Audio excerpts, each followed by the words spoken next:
Good morning. Let's get started. Let's pray before we have our class. Our Father, we're so thankful for the privilege and the opportunity to be here today to worship you, to study from your word, to encourage each other, to lift each other's hands and be able to edify each other so that we can increase our faith and our confidence in you.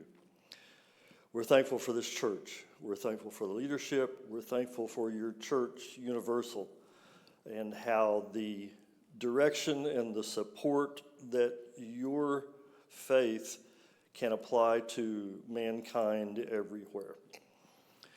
We'd ask your blessings on Gene Fluhoff, Vicki Smith, Patty Miller, Aries, the 6-year-old, who's been diagnosed with a cancerous tumor. We'd ask your blessings on them in particular, with the details of which we're aware and those which we're not, but that we know that you direct and work your will in their and our lives, and that you provide ways for things to work out for the best for those who love you, and for those who answer your call for your purpose. We pray that our class today and all of the classes here be such that will direct us to your thoughts and your ways, not our ways, and much elevated above our thoughts. May we grow every day of our lives. May we look for ways to relate to the world, but not be overly influenced by the world. We thank you for Jesus. We thank you for his perfect life, his choice to come here and die for us. And we thank you for your power in raising him from the dead and being able to build and have a place for us someday with you.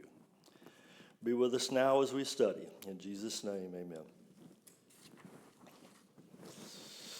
A bright sunny day, and we did turn our clocks forward. Of course, we don't have to worry about that anymore because it automatically happens for us, right, on our phones. It's just amazing technology. But how do we use it? Anyway, that's not the lesson. I'm going to be okay, even if the screen is not. Oh, that screen is not. Okay, I'm going to have eyes in the back of my head, but that will be okay as well. We've been talking about being able to put ourselves in the shoes of Bible people, and I want to emphasize that in another way a little bit later on. We've been talking about God's providence, especially in the United States. And there are purposes for that. And for me, it's really a neat subject. I don't want to overuse it for those who do not really maybe like history or like looking back at things and saying, oh, that's why, or maybe why that worked that way to my benefit. And I think it's really important for us to look in retrospect to be able to increase and grow our faith. And then we've been also talking about some of the hard things that Jesus said that were hard for the people in the first century to grasp, and that we really need to look and see that Jesus didn't come to bring peace in the world, as Matthew 10 and Luke 12 talk about. But he came to cause division, and that division is because we have to make choices, and Jesus will not take a second seat. So, let me back up here just a little bit.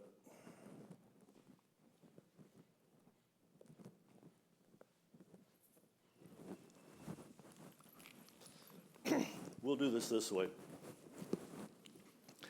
We've been talking about these things because the things that are in the Bible are written for our instruction. And if we don't know them, we're not going to be able to get that instruction. We're not going to be able to grow. We're not going to be able to learn by example. How do we learn by, in a lot of cases? Looking at what other people have done and then evaluating that, observing and saying, I want to do the good things that those people did, but I want to avoid the mistakes that they made. before I make those mistakes myself. So I think it's really important. We've looked in the past. 1 Peter 1 talks about the fact that the angels, the prophets, longed to understand what they were writing about. Do we have to wonder about anything that they did? It's all revealed to us. We have no excuses.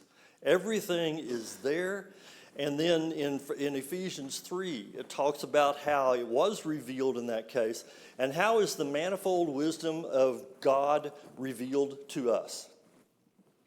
Ephesians 3 talks about that. How is the manifold wisdom of God revealed to us? Through the church. Through the church, not in essence through the Bible. The Bible provides everything in that case. The church was established for us to be in. It's our ark, if you will, as it was for Noah.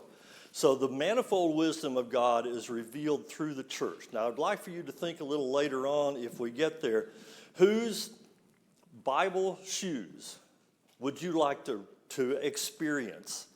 And I remember one class where Paul Tolliver said, "For how long?" Which I thought was a really interesting comment. You know, how long would we want to be in Peter's shoes? How long would we want to be in Paul's shoes, in David's shoes? I thought that was interesting. But then also, what Bible event? I would really like to have been there to see David and Goliath. I think that would be cool to be in that valley of Echor, or I think that was the name of it, and so on. We've looked at various scriptures that talk about how God works. Do we understand how God works in worldly events? I don't. And we will not understand that, but we have faith that he does, because Paul tells us in Acts 17, Daniel talks about it in Daniel 2 and Daniel 4.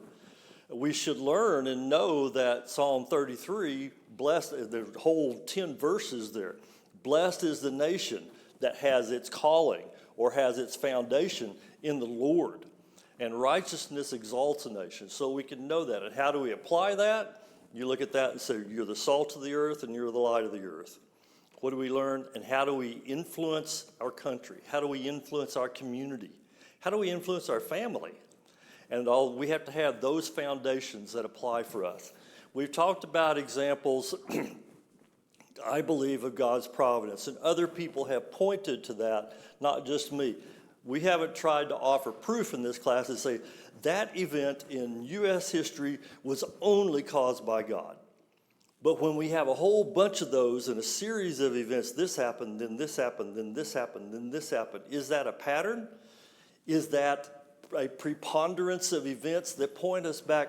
Well, if it hadn't been for God, maybe that's the only way it happened. So why do we look at that? To me, it increases my faith in knowing that my God, our God, does work and provide ways for me to look and see, that's why the people in the Bible acted the way they did, so how should I act? And then what should my worldview be? And we've talked about how people, especially in the 1700s, as this country started, and so on, they were looking and recognizing events.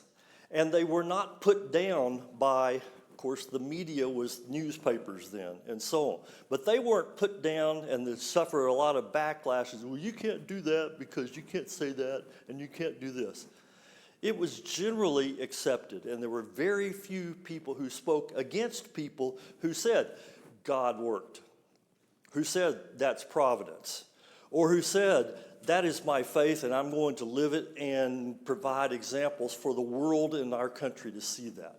I'm not saying those are proofs, but they did not have people that were actively trying to put them down like some organizations do today. The screen was there, but now it's not. Okay, I don't want to belabor this. I want to cite some things that this Frenchman said, Alexis de Tocqueville.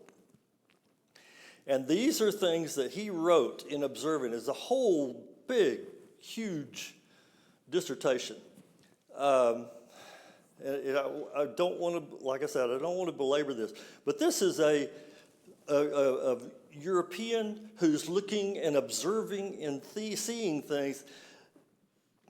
Let me back up. Is it important for us sometimes to think about how others think and not have that totally clouded, in essence, by the way we think? How do we relate to other people if we can't understand them? And how do we question sometimes the things that we should deepen our faith? Sometimes we should allow ourselves to be questioned. Sometimes we should question ourselves and not just have this where, well, this is the way mom and dad raised me and it must be right. Saul thought that before he became Paul the Christian. So how did it took an appearance directly from Jesus to get him to realize that. I don't think he would have done it unless Jesus directly appeared to him. So what do we allow in our lives to question and deepen our faith? Now, this guy said, and just look at the blue stuff, in talking about U.S. ancestors. And again, this is in 1831, which is 60, 70 years after the country was established. Their ancestors gave them the love of equality and of freedom, but God himself gave them the means of remaining equal and free by placing them upon a boundless continent. The U.S. is very physically blessed. Oceans on both sides, there's a buffer, there are boundaries there that help protect in that case, and also prevented, I believe, by God's providence, the settlement of this country before there was more of a reformation in Europe that allowed religious people to come and settle in the U.S., not conquering people to come to the U.S. and settle.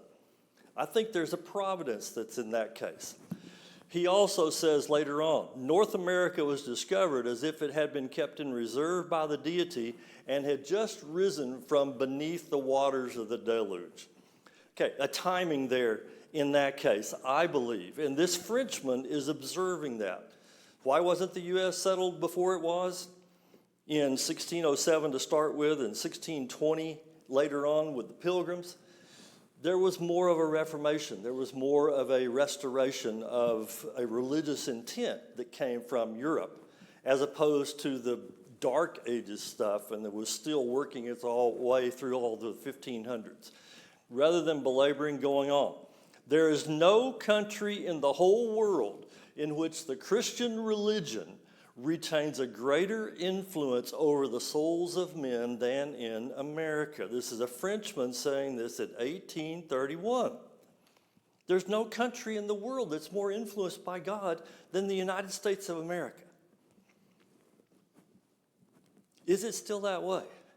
And how hard should we work, and I did use the word work, to retain that influence in this country? It's recognized by other people.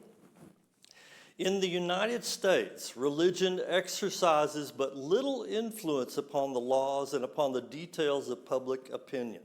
Does religion, even in the 1700s, did religion lead us to the laws and the Constitution the way it was put together? I think it influenced it, but it's not a religious document. And it should not be. But there's a tremendous influence on it in that case. And what is the structure that upholds the Constitution in this country? Religion exercises but little influence upon the laws and upon the details of public opinion. But it directs the manners of the community, and by regulating domestic life, it regulates the state. How does religion regulate the state and the community? I'm sorry? Okay, it's people and their ideas, and we'll amplify that on that as Bob's talking about in that case. Religion upholds and is the foundation that upholds a lawful following of the Constitution. And we'll look at that. And this again I won't say he was irreligious, but this is just an observer from the outside, a European that's observing these things about our country. And again, just the blue. How is it possible that society should escape destruction if the moral tie be not strengthened in proportion as the political tie is relaxed? To me, freedom is where the political tie is relaxed. We have freedoms all over the place, right? We have more freedom than any other country in the world. We have had that all these almost 250 years. We have the freedom.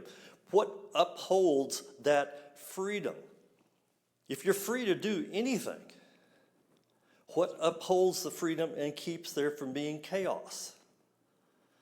It's religion, it's morals, it's manners, it's behavior, it's attitudes that are reinforced by religion. If religion goes away, then morals and manners and behaviors are all decayed.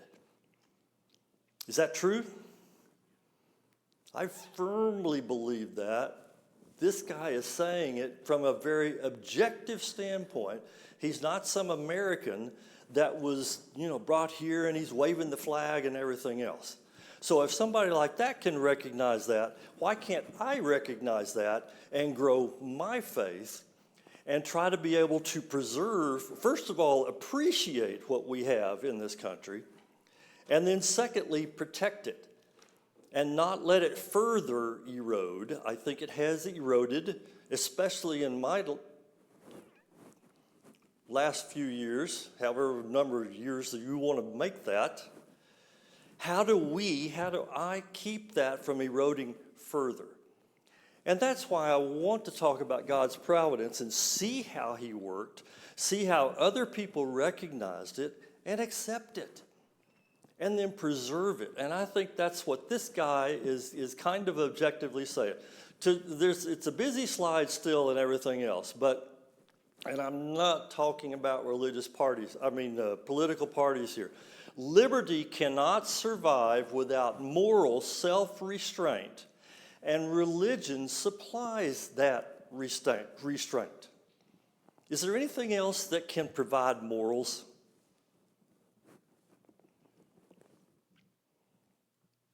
Good people can provide their own personal morals, but what helps structure that in such a way that it becomes generally accepted in a culture? Religion does that.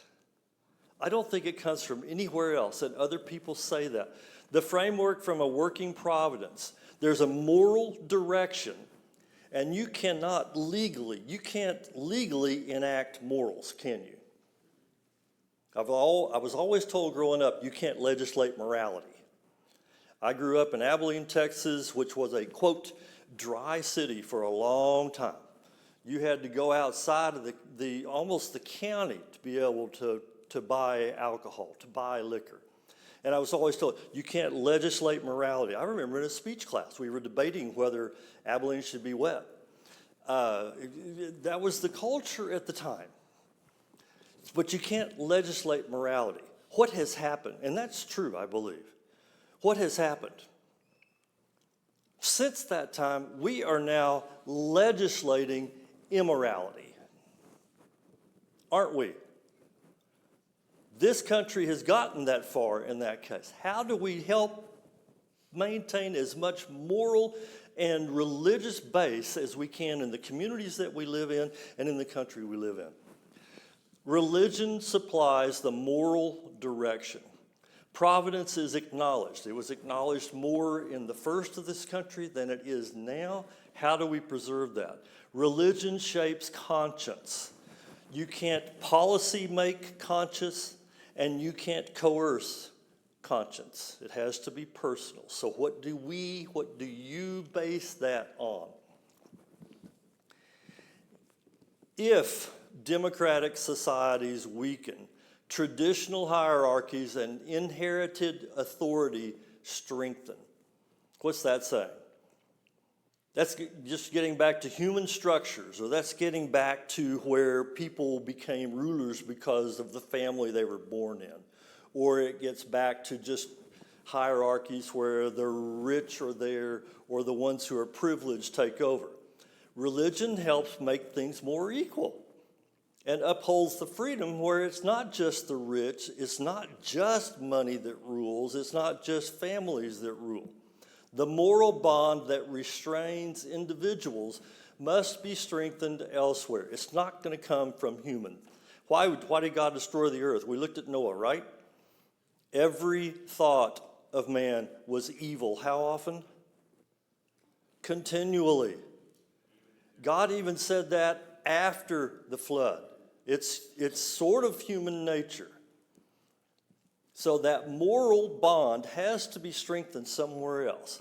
De Tocqueville summarizes or kind of says that religion is indispensable to Republican institutions, not because it governs, but because it forms the moral habits and the manners that make self-government possible.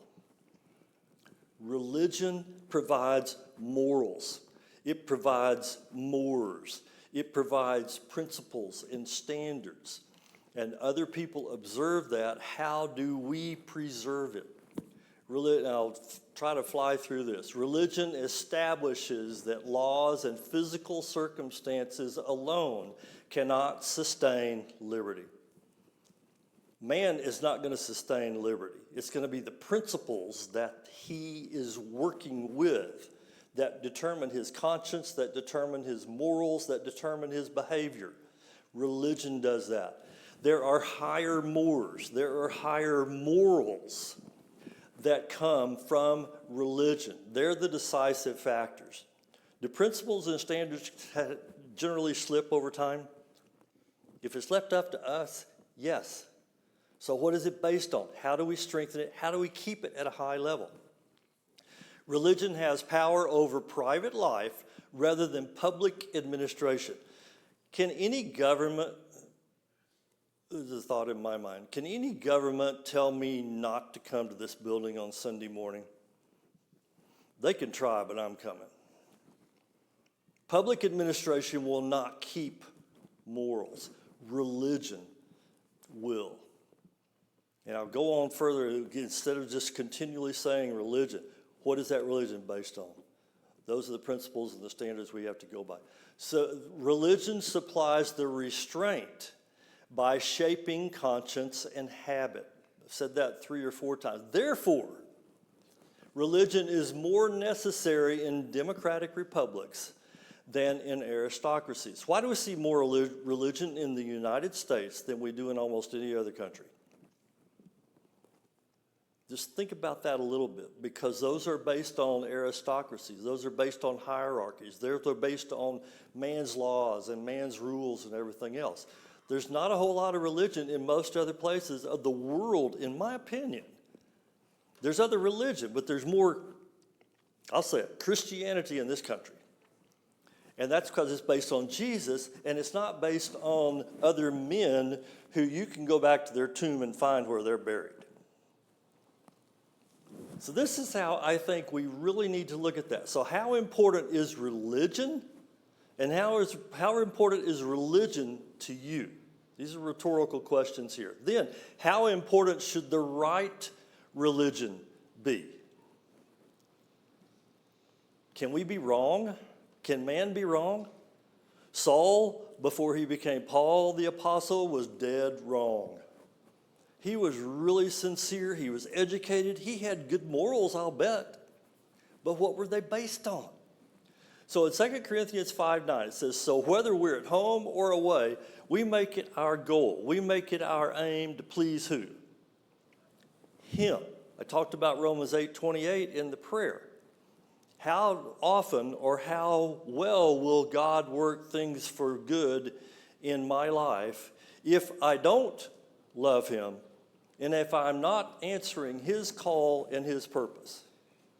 God is not going to work in my life for good if I'm not loving him and if I'm not answering his call. So whose standards or principles or commandments should be ours? And where do we find those principles and standards and commandments? It's by looking at Bible people and walking in Bible shoes, and especially trying to emulate Christ himself. That's why I think it's important to look back at these things. So if we make it our goal to please him, again, whose standards or principles or commandments should be ours?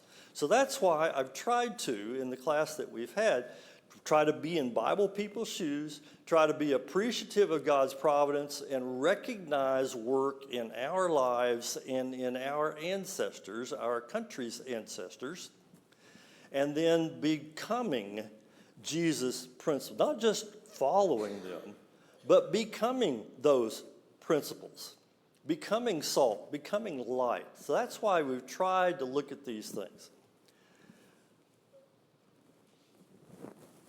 Excuse me, the clock's not working. I've got to. I'm going to come back to these if we have time. We've looked, when we were talking about stepping out of the ark, 3 things that Noah did. First of all, what were the 3 things, the characteristics in Noah's life that really were the reason that God contacted him rather than anybody else who was living at that time? Do you remember what Genesis 5 and 6 tell us?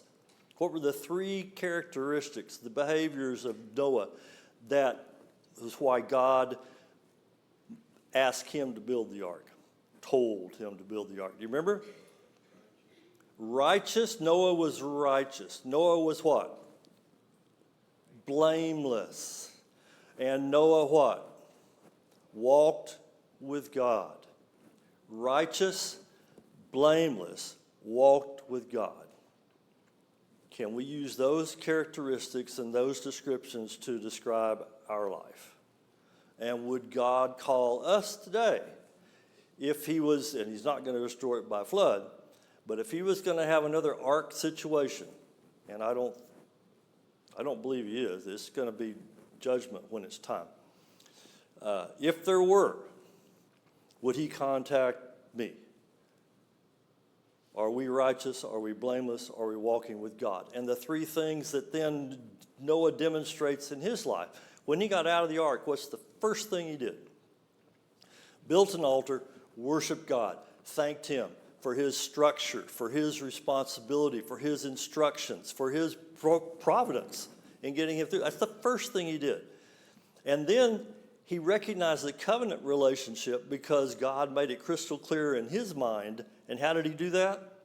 How did he reestablish covenant with Noah? Okay, did the rainbow. I'm not going to destroy the earth anymore. I'm sorry? Well, the rainbow was not just for man, but it was for the entire earth. Yeah, it was a sign. The covenant that God gave, he'd never do it. Yeah, that he would never destroy the earth again. But those 8 people were the only ones that heard that right then, right? So that covenant relationship is established real quick with Noah. Okay, I'm not going to destroy the earth anymore, but I want you to be stewards, and you need to be able to go here and reproduce and do everything else to get this earth back in shape. And then Noah recognized, I've got to be accountable. If we go to sleep, we just take naps from here on, this earth is not going to come back into existence the way that God wants it to be. So we need to establish worship in our life, and that's directed toward God. We need to recognize the covenant relation. Why is worship before covenant? Kind of. And the order's not really important here, but why would I put worship, well, it's the first thing Noah did, before covenant? Who is he still walking with? Yeah, who is he still walking with, okay? And we love because what? God first loved us. That covenant is there. So we worship him before we really realize that covenant relationship is as deep as it should be. And then we recognize accountability. So Noah worshiped, he had acknowledged and accepted the covenant relationship, and he became accountable to it. Because why? He was righteous and blameless and walked with God before the flood and after the flood. Okay, we've talked a little bit about the so-called hard Jesus. Jesus had some hard things to say because I believe he has the highest expectations of us. And if we don't live up to them, we're not accepting the accountability that he has in us in that covenant relationship. So the gospel advanced, and we looked at this particularly when we were looking at Simon the Zealot and Matthew and making comparisons there. But the gospel has advanced. What did Ephesians 3, 5, and 10 talk about? Everything's been revealed to us, and God's manifold wisdom is revealed to us through what? God's manifold wisdom is revealed to us through what? The church. Ephesians 3:10 specifically says that. So the gospel advanced not by erasing political difference, but by subordinating it to a higher sovereignty. Are there higher and lower laws? Yes. Which laws take precedence? Higher laws. So if you wanted to call in the hard things that Jesus says when he says, I didn't come to bring peace to this earth. I came to set father against son, mother against daughter. Why? Because choose me, I am a higher priority than any other relationships in your life. Pretty simple. And can we balance that? Can we do both? We can do both, but we have to follow God. And if family or others will not, well, we're going to have a lesser relationship with them than we do with God. Kelly? You said earlier that there's not going to be another thing like the ark, but Jesus said go. And that, I think, is the same thing individually. Yeah. Kelly's saying there's not going to be another thing like the ark, but Jesus said go. So if you say in Matthew 28, when he says go, therefore, and teach all nations, and in Mark 16, when he says go preach the word, and what's right after that in both of those references? Baptism. And Mike Runyon is going to be talking about that in subsequent classes and so on. But the higher sovereignty, the higher principles, the higher commandments, those are God's examples and principles for us that are higher than man's laws. But what upholds those laws? Morality itself. And the morality is based on morals and standards and principles that religion supplies. And whose religion should we be following, in essence? That may not be the best structured sentence. God's religion. Christ's example and all the things that he did for the church. Because again, tying all of that together, God's wisdom is revealed to us through the word, but the church is what we have to be in now. The church is our ark, is one way of saying that. So we have to apply everything to the higher sovereignty that's guided by biblical principles. And what are those biblical principles based on again? Those three scriptures, we could look at them, but I have to move on. But 2 Timothy 2:15 should be a memory verse. Study. Why? To show yourself approved. To whom? God. What are we? A workman, a work person that needs not to be ashamed because we do what? We rightly divide the word of truth. Do we have to discern? Do we have to make judgments based on what the Bible tells us to do? The same way that Jesus says, I didn't come to bring peace on the earth. I came to make you make choices. If you choose me, things are going to be better than if you don't choose me. So those principles have to guide us. Jesus has the highest expectation for us and his followers in performance and choices and principles. He wants excellence. So therefore, we should do what? Try to be excellent. And those are not works for the sake of works. They're works to increase our faith in him.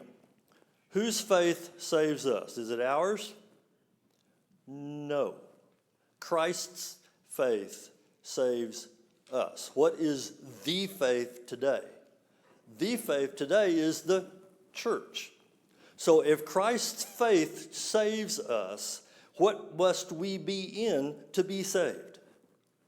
The church. They have to go together. Yes, sir. When I was growing up, I felt like I'm quite religious. And, but as I grow older, I think I have changed. All right. For example, you talk about excellent. I had that idea. I want to be excellent in everything I do, in sports, in studies, and everything. As I grow older, I change my perspective. Because the Bible used the word walk in the Old Testament and in the New Testament. Something very personal, how we conduct our life. And I find that for me, to be excellent, to be truly religious, the basis, like what you said, is Jesus. He's the power and the wisdom of God. If we don't have Him, we don't base our faith on Him, then we're not going to do it. We will not be able to do anything. So, in a sense that my perspective, becoming religious, it's not so much something general, but walking with God and knowing that Jesus is the power and the wisdom of God. 1 Corinthians 1:24. Okay, walking with Jesus is the power that makes your and my religion stronger because it's based in whom? Him, not us. Is that excellent, but I can't repeat everything you said. I'm not smart enough. But what's it based on? We can be religious, and God created us with that innate desire to have something bigger in our lives than just ourselves. And we talk about that. Romans 1 and Romans 2 specifically talk about that. The things that Jesus provides for us and what he tells us, and we've talked generally just briefly about Matthew 10 and Luke 12 last week and a little bit today. I didn't come to cause peace on the earth, but cause division. And I'm come to cast fire on the earth. And we talked about those things last week in Jesus forcing a decision about ultimate authority, that there should be no divided loyalties. You cannot serve God and mammon, is what he says in one other place in Matthew.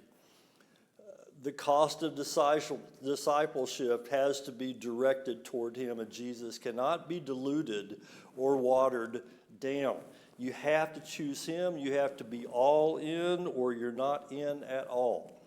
When he says, I came to cast fire on the earth, that's for purification purposes. It's a metaphor that he's talking about. He comes and will have and cause judgment, and that's based on our choices. He refines us, and that's how that fire is talking about that. There's a song, Refiner's Fire, that I remember from one of the a cappella praise and harmony albums and so on. It's neat the way the lyrics put that together. But the gospel burns away false unity. It reveals true allegiance. And Jesus demands choice. Some of the hard teachings that he talked about, when he talked about eat my body and eat my blood, that's not physical. Those are metaphors in that case, in saying that who are you consuming? Who are you listening to? Who are you following? And so after he said some things like that, many quit. That's a hard thing to follow. I can't really understand that. Ooh, that's too much. I don't want to go there. That's too high a cost. Those are the choices that Jesus demands, and that's why he's hard in those cases. He has higher expectations. When he says that, don't commit adultery, well, that's pretty good. But can a man or even a woman look and say, oh, well, I can have any other thoughts? I heard somebody say sometime it's okay to have homosexual thoughts as long as I don't act on them. Whoa, I don't understand that. As a man thinks in his heart, so is he. And my favorite 1, 2, 3, 4 verse, Matthew 12:34, Matthew 1, 2, 3, 4, out of the abundance of the heart, the mouth speaks. When the words come out of our mouth, did we think about it beforehand? Well, maybe not physically thinking about it before they came out, but we've thought them before, or they wouldn't come out. We just didn't manage our mouth well enough in that case. The thoughts drive behavior. One of the worst sounds in life. We have to count the cost, as Jesus talks about in Luke 14. The rich young ruler. What did he tell the rich young ruler? Sell everything, give to the poor, and come and follow me. And the guy said, yeah, I've got a lot. I'd love to sell it and help people out as much as I can. Well, that was not his human thought. Jesus made him make a decision. He went away sorrowful in that case. More hard teachings. He's saying that the Messiah must suffer. And Peter and the other apostles or so on say, you can't do that. We can't overcome Rome if you allow yourself to get killed. Why did he speak in parables? To hide the truth from those who were not willing to dig deep enough to know that, these are not human purposes. These are higher standards, higher excellence, and so on. So those who didn't want to dig deep enough and didn't want to really understand, they were not going to get the benefits of discipleship in Jesus. He said, let the dead bury their own dead. Who comes first? If you're going to let a trivial thing like that, they're already dead. Does that sound hard? Well, yeah, but don't make that excuse when it comes to the fact that Jesus said, okay, I'm here to follow. And then he says, do it. And he said, well, I've got to do this. Or I've married, or I bought a calf, or I bought a cow, or I've got to do this, and all those other things he talked about. Matthew 7:13, enter the straight gate. I love the King James there because it's like the straits in the world, these little narrow things that you have to get through. Enter the narrow gate. Because many are going to go in that wide gate.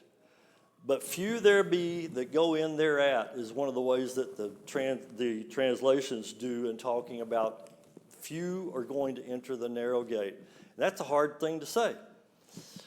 Jesus makes us choose. We have to be all in. These are things and principles that we can get from looking at these hard teachings of Jesus.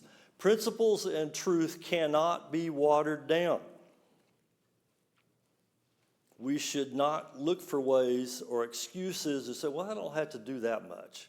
We are to be holy. We are to be different. We are to be peculiar, as the King James word says. And the peculiar in the King James is basically saying a people of God's possession.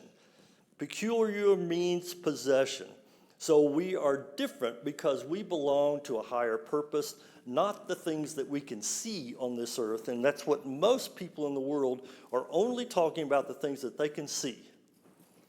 Is faith evidence? It is. Faith is the assurance of things hoped for, the evidence of things not seen. This is not for everybody. Jesus weeds the garden by some of his hard teachings and his hard sayings. I like that. Jesus weeds the garden. Following is narrow. It's not broad. There's not a whole lot. Well, I'm going to follow way out here on the fringes. Or I'm going to follow, well, no, there's this little narrow way. And judgment is certain. Jesus says it is. Jesus is going to happen. So we must decide things are not negotiable when it comes to principles and truth. We are to be distinct and separate from the world, in the world, but not of the world. And I think some of those things that de Tocqueville talked about earlier, that is a way of recognizing being in the world, but not of the world. And we need to have religion and spirituality guide our morals, which will uphold the order that the world needs.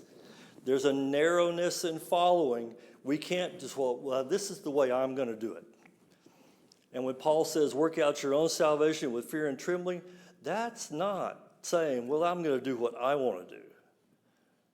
That is find what Jesus says to do, and then I'm going to work out my own way of following him. Judgment is certain. Jesus said it. It is going to happen.